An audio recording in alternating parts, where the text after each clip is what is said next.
Hello YouTube, I'm Tom, and welcome to this video for my start to finish process for taking an idea to a physical terrain piece using the Cricut Explore 3 to cut cereal box card. I've had a few people request this, so let's dive in and get started at the beginning. For this tutorial I'll be designing and making some super simple cereal box card barricades, as seen here, but I'll go into a bit more detail on some other design concepts as we go. After getting a rough idea of what I'd like to build, I start by sketching rough ideas. I really like using 5mm dotted sketchbooks. I was put onto these by my friend Paul some years ago and have used them ever since. I'm using the Lectrum 1917s. I'll pop a link to them in the description. For me, the dots stop the paralysis of a completely blank page and give me the ability to draw roughly to scale, even allowing me to hold a mini up to the page to check sizes. The grid even gives you the basis for a half-decent isometric drawing by moving diagonally and vertically between the dots to better visualise 2D objects in 3D. For simple projects, it's usually one or two rough sketches, followed by slightly tighter scale drawings, with dimensions added to make digital creation quicker later. More complicated projects will go through multiple iterations of sketch and scale drawings, although these often change a little once I start working on them digitally. My thought process throughout is a balance of strength versus simplicity of build, playability versus aesthetics, and modularity versus uniqueness. It's hard to explain how I go about the structural details, like how best to join two parts together. A lot of it comes down to experimenting and experience, but I found tabs and holes and slide-in slots significantly better than simply butting things together, and I'll show examples of these later. That said, some things work better than others when using different materials and making different structures, so there's no one-size-fits-all solution. For the barricades, simplicity is key, so I'm thinking about how to get the best looking, most functional terrain whilst making the least waste in either cuts or material. I decided on two simple slide slot feet that will be the same design for multiple barricade types.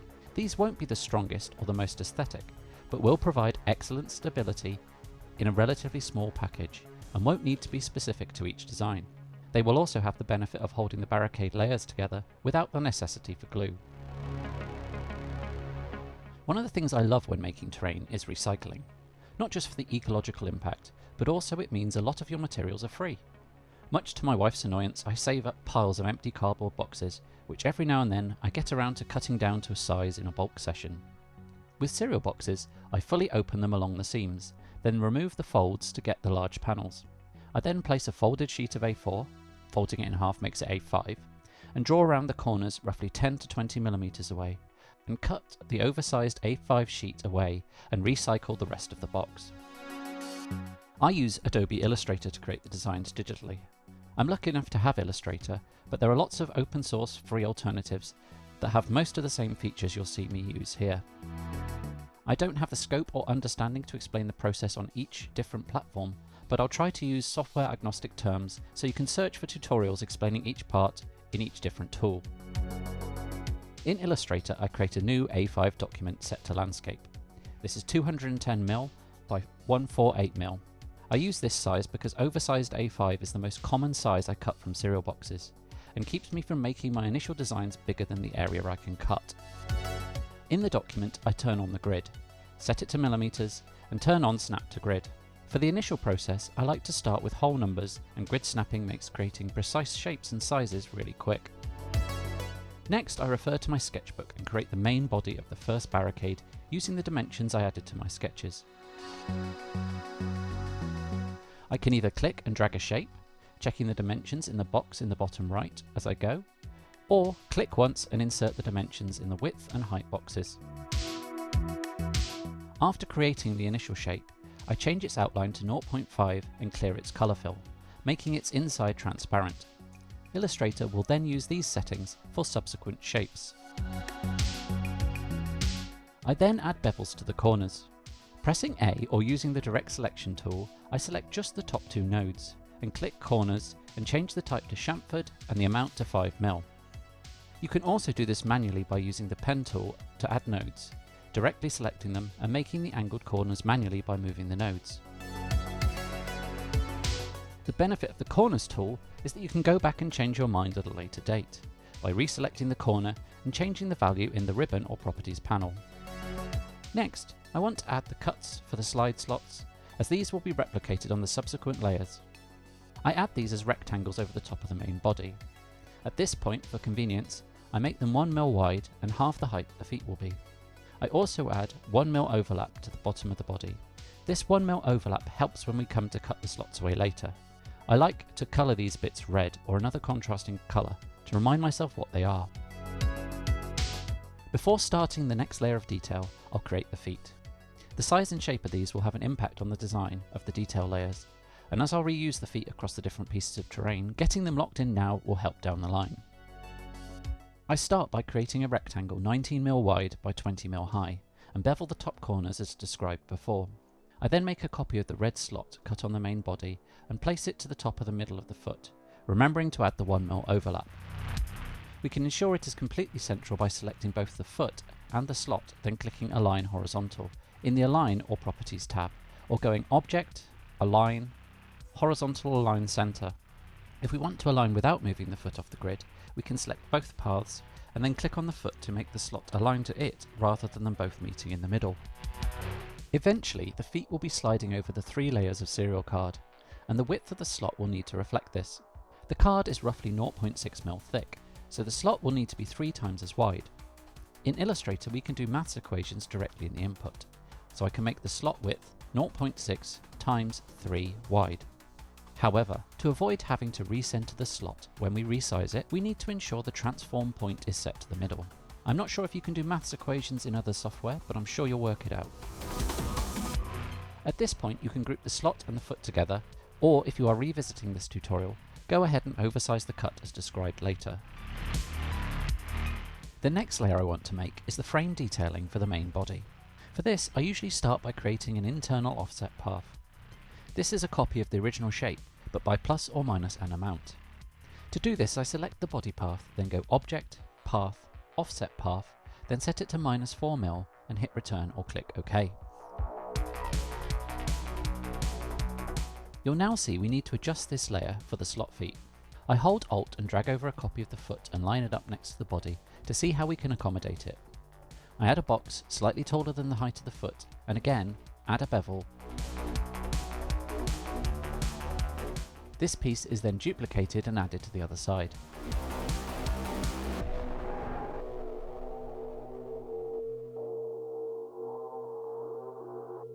Next, we need to cut these shapes away from the offset path. But before we do, I want to quickly explain what I mean by cut away, called minus front, and add, called unite, as this is really important to understand before we go any further. I normally work with a clear fill and a 0.5 mm outline as it works better and faster for me, but I'll set this example shape to have a grey fill to show you what's happening.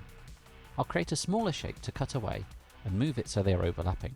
The overlap is important as you can get some strange effects and anomalous nodes if you match the sharp edges.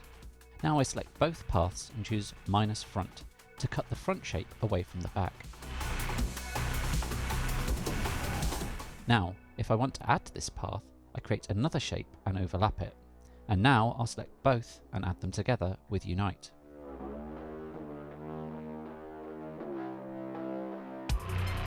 The Pathfinder tool has lots of other options that all have their uses, but minus front and unite are the bread and butter of everything. If you don't have it, you can find the Pathfinder tool under Window, Pathfinder. It's worth noting that you should click the burger menu on the Pathfinder tab, click Pathfinder options and turn on Remove Redundant Points.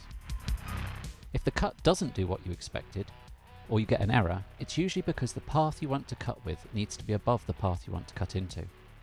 If this happens, I generally just select the path I want to cut with and press Ctrl-Shift right square bracket, or go Object, Arrange, Bring to Front, then try the cut again.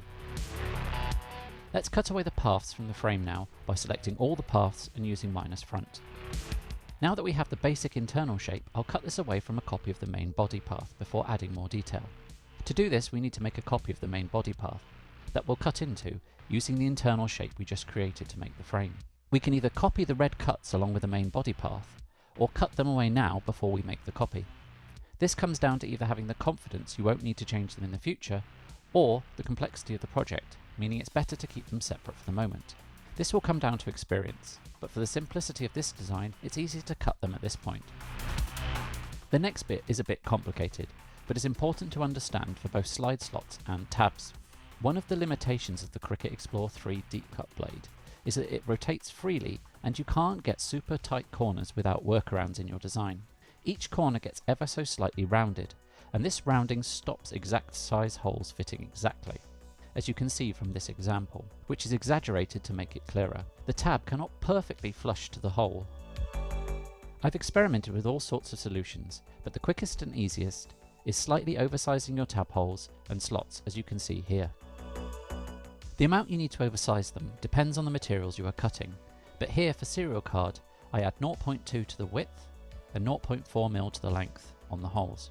In Illustrator, the best way to do this is to set the transform point to the relevant place, then click into the width, press right on the keyboard until you're at the end of the units, then press plus 0.2 and then add 0.4 to the length in the same way and hit return. Because we know the card is 0.6mm, we need to start by making the slots this wide, using transform from center to keep the slot in the right place. We can oversize, as described earlier, and they'll be in the correct location with the extra width and height. Once both slots are the right size, bring them to the front if needs be, then cut them away with the Pathfinder tool. We can then duplicate the main body and know that the slots will be in the same spot for all the layers. As long as you have snapping enabled and the path size is a round number, you can hold Alt and drag away. However, I tend to copy, Ctrl-C, and paste in place, Ctrl-Shift-V, as I find it quicker and it avoids odd snapping with non-round numbers. Then we can select one of the main body paths and the frame before cutting away from the body to create the outline of the frame.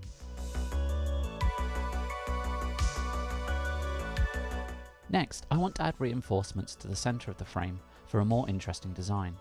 With grid snapping still on, I use the white direct selection tool to make the corners a 2mm bevel, using the arrow keys to nudge them to snap onto the grid. I then use the pen tool and hold shift to get a 45-degree line, which I join up, ensuring a good overlap. This diagonal can now be copy and pasted in place before being horizontally flipped or mirrored. You can do this from the transform properties, or Object, Transform, Reflect, Vertical. To correctly place the new diagonal, you can drag or nudge it into place with the arrow keys. With the crossbeams in place, I want a central hub to reduce the material to cut away and create yet more interest. This is simply a case of using the rectangle tool to draw a rectangle around the intersection of the beams before using Pathfinder tool to unite or combine the beams in the hub. This group can then be added to the frame. It's worth noting here that as the centre of the frame is empty, you need to unite, not minus front in Pathfinder to get the correct result. At this point, you'll want to oversize and cut away the slot for the foot as described earlier. So now we have one body, one frame and one foot, but when we cut we'll need one body, 2 feet and 2 frames per piece. So this is the final A5 sheet with a few variations on the theme. You can see we have 6 feet, 2 for each of the 3 barricades, and a body, front and back frames for each piece. These are placed around 5mm apart, and as economically as I can manage on an A5 sheet. Next, we need to make the separate paths into one compound path. In Illustrator at least, this is distinctly different from making them a group, so don't just group them and hope for the best. To make the pieces a compound path, select them all and either press Ctrl-8 or Object, Compound Path, Make. This will be very important later in the Cricut design space, so don't overlook this step. If we left each piece separate or grouped, the design space would try to split and rearrange them into the predefined sizes. This file now needs to be exported or saved as a .svg or scalable vector graphic to be imported into Cricut design space. In Illustrator we do this by pressing Ctrl-Shift-S or going File, Save As, change the format to SVG and hit Save. Now we can jump into Cricut design space. If you haven't done this before, the first thing to do is make a custom cut setting for specifically cutting serial box card. Your Cricut will need to be connected to your computer for this bit. To make the custom cut, click on your profile at the top and select Machines, Custom Material Settings and click Start. Then in the drop-down, select your Cricut. Scroll to the bottom of the list to find New Custom Material and click Add New Material. Give this the name Serial Card 0.6mm or whatever will help you remember it, and hit Save. In the drop-down, change the fine point blade to deep point blade. Set the number of passes to 2 times, set the pressure to 300 and hit Save. We can then import and set up the project. To do this, we click New Project, Upload, Upload Image, and drag or select your file and click to continue, then upload. We want to click Save and name it as something useful, like Super Basic Scatter A5. Next, we click Make and are prompted to set up the mat. Material load type is set to On Mat, and material size is left at the default, 30.5 cm square or 12 inches square. There are specific size settings, but I find it much easier to know the size of the SVG files and the size of my material and not worry about setting these. I also use this screen to make sure I'm correctly adding my card to the mat in either landscape or portrait. You also get a quick check of how much width and height you'll need on your mat. You can see that as long as our serial card is at least reaching 21 cm wide and 15 cm high, the cut won't exceed the material. I like to add the serial card to the mat at this point. This is as simple as laying the card onto the mat paper side down, as opposed to printed side down. I've tried both, and trust me, paper side down works better. I then give this a gentle roll onto the mat with something suitable.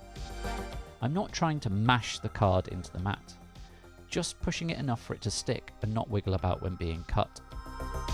As a side note, if your card does start moving around on the mat when you cut, cancel the cut. You may have needed to push a little harder, might need a new mat if it's lost most of its stick. You could have a blunt blade or a combination of problems. Back in design space, hit continue and you'll need to set the base material to the custom type we set up earlier. Click Browse All Materials, click into the search field and type Serial and hit Return. Bookmark the correct result, select it and then hit Done. Leave the pressure at default and follow the instructions to ensure you have the deep cut blade installed. Now slide your mat into the guides with gentle pressure and click the Load Mat button on the Cricut. The Cricut will do some back and forth checks, then when it's happy, the Go button will start flashing. Click Go and your cut will begin. I don't think it's essential, but I do like to watch over my cuts as they go. In my head, errors are 100% more likely to happen if I'm not watching.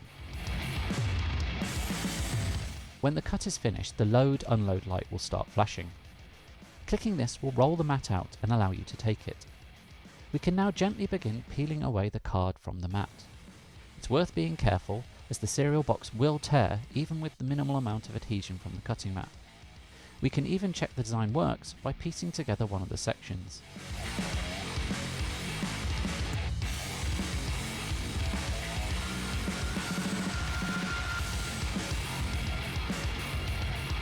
And there you have it. If the design needs glue, you can do that, or, like this design, it can be assembled and painted. I've tried to keep this guide as concise as possible, so if I've missed anything important or you have better advice, I'd love to hear it in the comments. I don't claim to be an expert at all, so I'm always happy to learn and share ideas.